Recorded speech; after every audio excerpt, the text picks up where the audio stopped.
భగవంతుడి యొక్క చల్లని చూపు అనేది మన మనస్థితిని బట్టి ఉంటుంది ఉదాహరణకి ఏంటంటే ఒక ముసలామి ఒక పల్లెటూరు నుంచి మజ్జిగ తెచ్చి అంటే చల్ల తెచ్చి బస్తీలో అమ్ముకునేది ఒక చోట పెట్టి.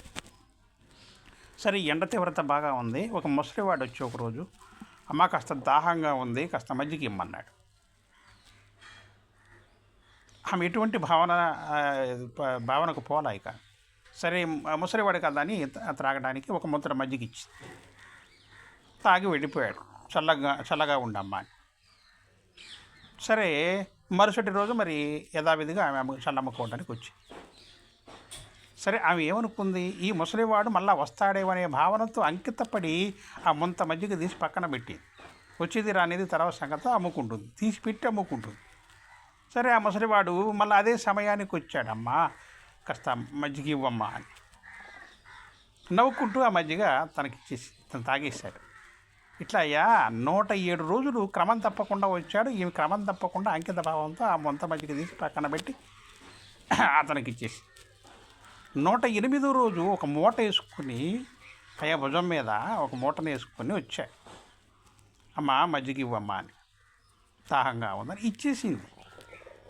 సరే, ఆయన తాగేసి చల్లగా ఉండమ్మా అంటూ వెళ్ళిపోతూ వెనక్కి తిరిగి, అమ్మ ఈ మూటను భద్రంగా ఇక్కడ ఉంచమ్మా, మళ్ళీ వస్తానన్నాడు. అయ్యా నాది ఇరుకిల్లు, పైగా నా కూతురు ఉంది, నా కూతురికి కంటి చూపు లేదు, మరి అవిటిది, మరి ఇప్పుడు ఆమె తలదాచుకోవడానికి నేను తలదాచుకోవడానికి నానా ఇక్కట్లు, మళ్ళీ ఇవన్నీ కొండలన్నీ తీసుకెళ్ళి పరిశుభ్రపరిచి మళ్ళీ వాటిని ఒక చోట పెట్టి మళ్ళీ పాలు కాసి తోడబెట్టుకొని మళ్ళీ పరిశుభ్రంగా మళ్ళీ దాన్ని మజ్జిగ చేసుకుని మళ్ళీ ఇవన్నీ తీసుకుని, నాన్న ఇది ఈ మూట నేను ఇక్కడ ఉంచను, నువ్వు రాకపోతే ఎట్లా అంటే, నేను వస్తానమ్మా, నా చల్లని చూపు నీకు ఎప్పుడు ఉంటుంది, నేను వస్తాను, నువ్వు అక్కడ ఉంచు అన్నాడు. వెళ్ళిపోయాడు. ఇంటికి తీసుకెళ్ళి సరే అక్కడ పెట్టింది. ఆ పని మేధావిధిగా చేసుకుంటూ ఉంది. తదుపరి పని అయిన తర్వాత ఆ మూట ఏమిటనే భావన తనకు కలగల. సరే, అసలు ఏమిటా అనే భావన కలగకపోయినా చూద్దామని నొప్పింది. అంత బంగారు నాణ్యాలే, ఆ మూట నిన్న బంగారు నాణ్యాలు. కనుక దేవుడి యొక్క చల్లని చూపు అనేది మన మనస్థితిని బట్టి ఉంటుంది. ఆమె ఇచ్చిన 107 రోజులు కాదు, 108 రోజులు కూడా అంకిత భావంతో ఇవ్వాలి అనే మనస్థితితో, పరిపూర్ణ మనసుతో ఇచ్చింది అది ఆ చల్లంటి మధ్యగా.